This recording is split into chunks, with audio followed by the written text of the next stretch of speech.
Friends good afternoon আমার চ্যানেলে তোমাদের সবাইকে welcome and also welcome to a new video. আজকে রাস্তায় বেরিয়ে ইন্ট্রো করছি, তার কারণ হচ্ছে না এর আগেও আমি করেছি, আর আজকে হচ্ছে বাবারে এত গাড়ি যাচ্ছে, তারা উপায়গুলো চলে যাক তারপরে বলছি। আর আজকে যাচ্ছি হচ্ছে ফার্স্ট টাইম আমাদের পৌষ মেলায়, মানে ওই মুলাজোর কালীবাড়িতে যে মেলা হয় পৌষ মাসে 1 মাস ধরে, সেই মেলাতে আজকে ফার্স্ট টাইম যাচ্ছি। তার কারণ হচ্ছে মাসিরা এসেছে পুজো দিতে, বড় মাসি পুজো দিচ্ছে, মিনু মাসি দিচ্ছে না, তো মাসিরা এসেছে সেই জন্য আমরাও যাচ্ছি। একসঙ্গে একটু মেলাও ঘোরা হবে, আর ওদের এখন পুজো দেওয়া হয়ে গেছে কিনা জানি না, গেলে জানতে পারবো। তারপর মাসিরা যাবে আমাদের বাড়িতে। মানে এই ব্লগটা খুব মজার হতে চলেছে, তোমরা কিন্তু লাস্ট অবধি দেখতে থেকো। ওই যে ফোন এসে গেছে অলরেডি, ফোন এসে গেছে। আমরা আজকে পুজো দেবো না, আমরা পরে পুজো দেবো, কারণ আমাদের আমরা নতুন বছরেই দিই পুজো। হ্যাঁ, আমাদের জানুয়ারি মাস পড়লে তারপরেই পুজো দেবে। ফোন এসে গেছে, ফোন করছে দিদি একটু কথা বলে দিই। দেখতে দেখতে আমরা চলে এসেছি একদম মেলার সামনে। মানে মেলায় কিন্তু এখনও ঢুকিনি, দেখো তার আগেই দোকান শুরু হয়ে গেছে। মানে এরকমই হয় আমাদের কালীবাড়িতে, মানে মেলায় ঢোকার আগেও কিন্তু অনেক দোকান থাকে, আর যখন এই পৌষ মেলা হয় তখন তো আরও দোকানের সংখ্যা বেড়ে যায়। তো চলো এবার ভেতরে যাওয়া যাক। এখনও অবধি মানে মেন যেখানে মেলাটা বসেছে সেই জায়গাটায় ঢুকিনি। এইগুলো হচ্ছে 12 মাসেরই দোকান, যেগুলো তো সবসময় আসলেই দেখতে পাওয়া যায়। এই ফাইনালি ঢুকছি মেলাতে, তাই মা তোমাদের সবাইকে বললো ঢুকে গেছি মেলায়। আর মেলাতে তো সেম দোকান সেম জায়গাতেই হয়। আমি প্রত্যেকবার মেলায় যাই এইটা দেখতে যে কোন নতুন জিনিসটা উঠেছে, আর সেটা আমাকে বায়না করে কিনতে হবে। সেটা আমি ইউজ করতে পারি বা না পারি সেটা পরের বিষয়, কিন্তু সেটা আমি কিনবো। তো ওই যে বললাম বড় মাসি আর দাদা পুজো দেবে, তো সেই জন্যে দাদা একেবারে গঙ্গা স্নান করে নতুন জামা কাপড় পরে পুজো দিতে প্রস্তুত। ওই যে বড় মাসি সব জামা কাপড় নিয়ে রয়েছে। তো দাদার পুজো দেওয়া কমপ্লিট হয়ে গেছে। এরপরে এই ঠাকুমাটা আমাদেরকে সবাইকে কপালে তিলক কেটে দিচ্ছিল। তিলক মানে ওই শিব ঠাকুরের ত্রিশূলের যে এটা থাকে ওইটা ওরকম পরিয়ে দিচ্ছিল। ওটা মানে চন্দনের ছিল। হ্যাঁ, সবারই পরানো হয়ে যাচ্ছিলো। মানে প্রথমে মাকে পরিয়ে তারপর আমাকে পরিয়েছিল, তারপর এক এক করে বিনু মাসি, বড় মাসি, দাদা সবাইকে পরিয়ে দিয়েছিল। আমরা সবাই এটা পরেছিলাম, আমার খুব ভালো লাগছিলো দেখতে। তাই মাকে বলছিলাম, মা এবার যখন আমরা পুজো দিতে যাব তখন না তিলক কাটবো। আমি কখনো তিলক কাটিনি, তাই আমার খুব ইচ্ছা আমি তিলক কাটবো। তো এই যে আমাদের কালীবাড়ি, মানে তোমরা তো দেখেইছো। হ্যাঁ, অনেকবারই তোমাদেরকে আমি ভিডিওতে দেখিয়েছি। সকালবেলা দেখতে আরও বেশি ভালো লাগে, কারণ মন্দিরের চূড়াগুলো পুরো স্পষ্ট বোঝা যায় ভিডিওতে।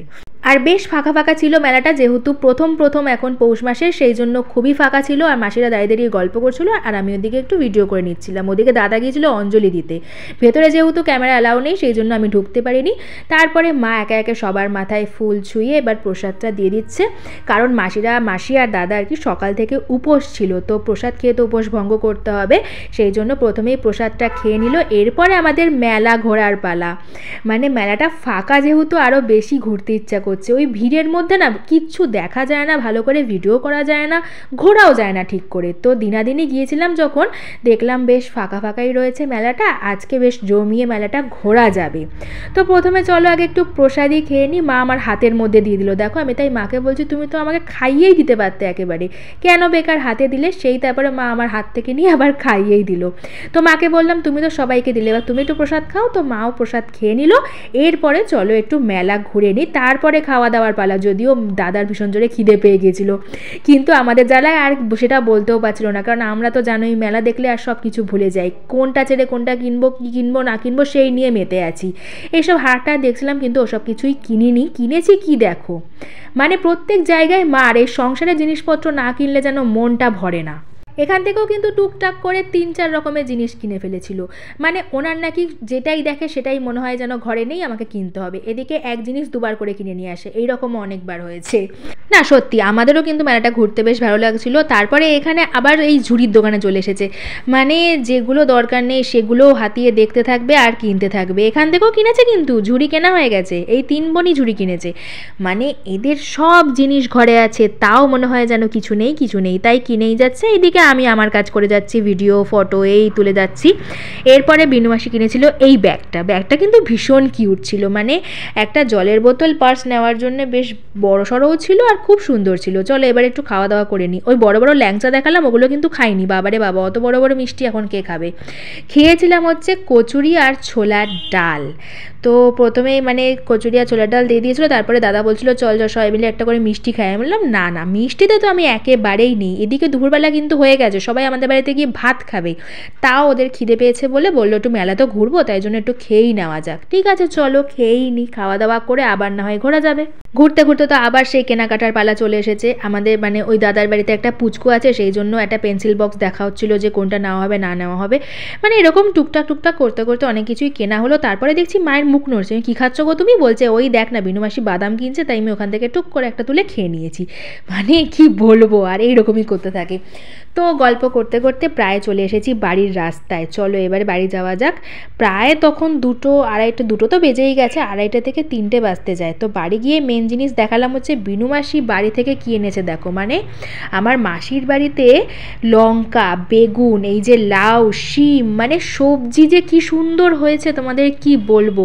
যাবো এর মধ্যে একদিন যাবো ঠিক করেছি, আর তোমাদেরকে সবটা ভিডিও করে একদম সামনে থেকে গাছে ঝুলে আছে ফলগুলো সেরকম দেখাবো। আমার নিজেরও দেখতে ভীষণ ভালো লাগে, যদিও ওই যে লাউটা তোমরা বুঝতে পারছি না যে কতটা ক্যামেরাতে ধরতে পারছো, ওটা কিন্তু বিশাল আকৃতির একটা লাউ ছিল। আর এই শিমগুলো দেখো, দেখে মনে হচ্ছে না এক্ষুনি বাজার থেকে কিনে নেওয়া হলো, মানে একদম তাজা তাজা কত বড় বড় শিম, মানে আমি জাস্ট ভাবতেই পাচ্ছি না যে এগুলো মাসির বাড়ির গাছের, মানে যেহেতু এগুলো দেখতে পাই না আমরা, সেই জন্যই মানে একটা অবাক লাগে ভাবতে। তো ওদিকে মা ভাতটা বসিয়ে দিয়েছে, যেহেতু শীতকাল দুপুরবেলা গরম গরম ভাতটা ওই জন্য মা করে যায়নি, ভেবেছিল এসেই করবে। তো ভাতটা বসিয়ে এখানে সব গল্পে মত্ত হয়েছে, মানে যতক্ষণ ভাত হতে থাকবে ততক্ষণে একচোট গল্পও হয়ে যাবে, এখানে হাসাহাসি গল্প এসবই তো চলছে।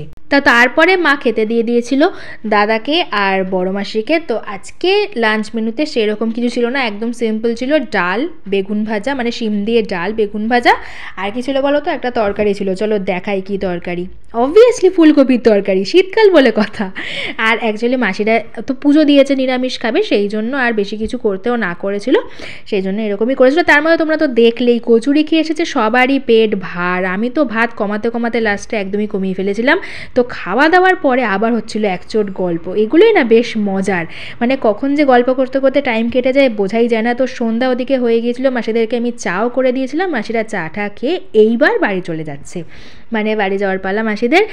আর এবারে মনে হচ্ছে না গা হাত পাটা ছেড়ে দিচ্ছে, এবার একটু শুয়ে পড়ি, কিন্তু না এখন তো শুলে হবে না, মেন কাজটাই বাকি, দেখাচ্ছি সেটাও দেখাবো অবশ্যই।